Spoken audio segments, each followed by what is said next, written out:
Master the be able to in negative sentences. Boost your English ability. Hello everyone, and welcome back to our series on English language learning. Today, we're going to delve deeper into the world of modal verbs, specifically focusing on using be able to for expressing ability. More precisely, we'll be looking at how to frame negative sentences with be able to. This is a key skill to improve both your spoken and written English, so let's dive right in. First and foremost, it's important to understand what be able to means. Simply put, be able to is a phrase used to express ability or capacity to do something. For example, I am able to swim means I have the ability to swim. But what if we can't do something or we lack the ability? That's where negative sentences with be able to come in. To create a negative sentence with be able to, we simply add the word not after the auxiliary verb be. For example, I am not able to swim means I do not have the ability to swim.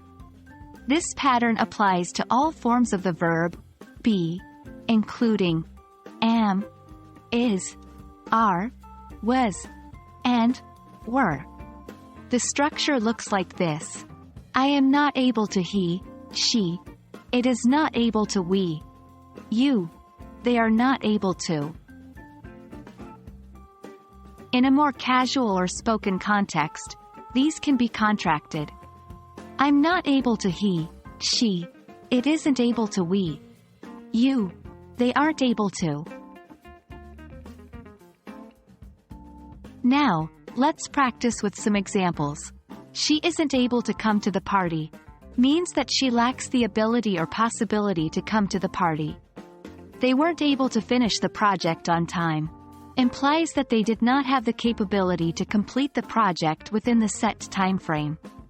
Now, it's your turn. Try to create your own sentences using be able to in negative form. And there you have it. This brings us to the end of our lesson on how to use be able to in negative sentences. Remember, practice makes perfect, so keep using this structure in your everyday conversations or writings. Don't be afraid to make mistakes. It's all part of the learning process. Thank you for joining us, and we hope this lesson has been able to boost your English abilities. Until next time, happy learning!